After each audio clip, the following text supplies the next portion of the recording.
नमस्कार। चलिए आज एक बहुत ही कमाल का प्रोजेक्ट बनाते हैं। एक ऐसा हार्ट रेट मॉनिटर जिसे कोई भी घर पर बना सकता है। ये सिर्फ एक गैजेट नहीं है, बल्कि एक ऐसा टूल है जिसमें जिंदगियां बदलने की ताकत है। तो आइए देखते हैं कि ये काम कैसे करता है। तो आज का हमारा बड़ा सवाल ये है, क्या कुछ बहुत ही साधारण से इलेक्ट्रॉनिक पार्ट्स वाकई दुनिया की एक बड़ी हेल्थ प्रॉब्लम को सुलझाने में मदद कर सकते हैं? चलिए इसका पता लगाते हैं। अब इससे पहले कि हम सॉल्यूशन पर जाएं, आइए पहले उस असली समस्या को समझते हैं जिसे हम हल करने की कोशिश कर रहे हैं। ये सिर्फ एक टेक्निकल चैलेंज नहीं है, ये दुनिया भर के लोगों के स्वास्थ्य से जुड़ा एक बहुत बड़ा मुद्दा है। सोचिए कोई एक दूर दराज के गांव में रहता है जहां सबसे नजदीकी क्लिनिक भी मीलों दूर है। ऐसी सिचुएशन में एक सिंपल सस्ता सा डिवाइस जो उनके दिल की सेहत पर नजर रख सके वो सच में लाइफ सेविंग हो सकता है। यहीं पर इस तरह के DIY प्रोजेक्ट्स की असली पावर सामने आती है। तो इस बड़ी समस्या का हल क्या है? जवाब छिपा है टेक्नोलॉजी के एक बहुत ही पावरफुल आइडिया में, ओपन सोर्स। इसका मतलब है कि डिज़ाइन और कोड सबके लिए फ्री में मौजूद हैं, ताकि कोई भी इसे बना सके, इसे और बेहतर बना सके और इसे पूरी दुनिया के साथ शेयर कर सके। तो इस डिवाइस को बनाने के लिए हमें कुछ आसानी से मिल जाने वाले पार्ट्स चाहिए। सबसे पहले है आर्डुइनो ऊनो, जो इस प्रोजेक्ट का दिमाग होगा।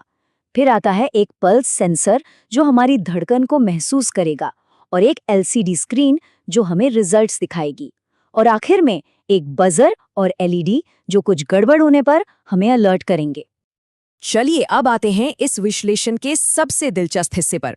ये डिवाइस असल में एक दिल की धड़कन को महसूस कैसे करता है।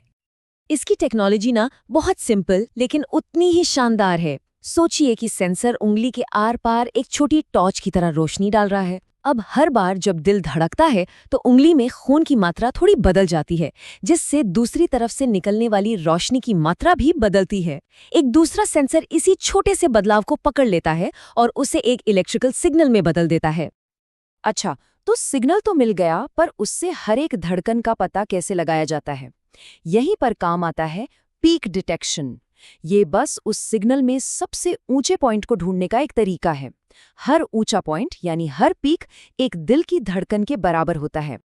ठीक है, तो सेंसर ने अपना काम कर दिया है और हमें एक सिग्नल भेज दिया है। अब आइए देखें कि इस डिवाइस का दिमाग यानी आर्डुइनो उस सिग्नल के साथ क्या जादू करता है। आर्डिनो में जो कोड होता है वही असल में इस पूरे ऑपरेशन का ब्रेन है। ये सेंसर से आने वाले रॉ सिग्नल को लेता है और उसे एक ऐसे नंबर में बदलता है जिसे हम समझ सकते हैं, यानी बीट्स पर मिनट या BPM। और ये रहा वो कोड जो सारी कैलकुलेशंस करता है।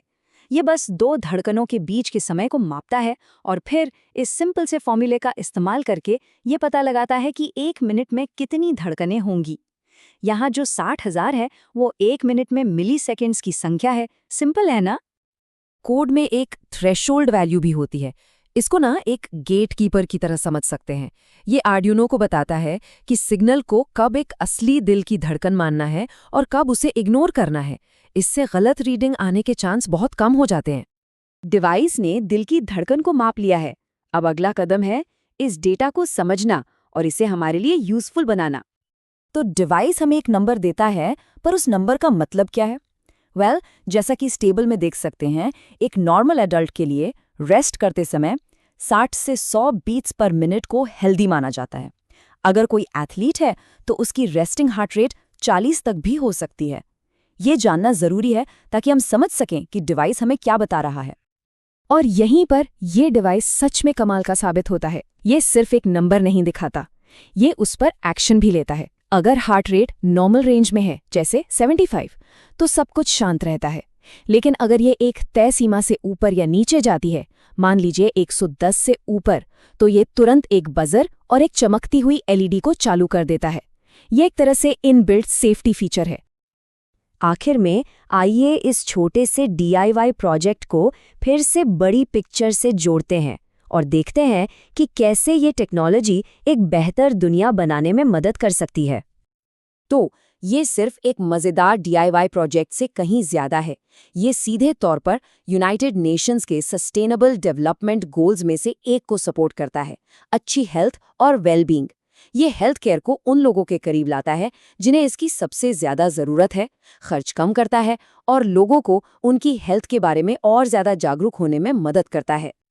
और पता है, ये प्रोजेक्ट हमें इनोवेशन की मानसिकता के बारे में भी सिखाता है। सबसे पहले समस्या को समझना और महसूस करना, फिर एक क्रिएटिव सॉल्यूशन के बारे में सोचना और आखिर में सिंपल पार्ट्स का इस्तेमाल करके एक वर्किंग मॉडल तैयार करना। ये प्रॉब्लम सॉल्विंग का एक बेहतरीन मॉडल है।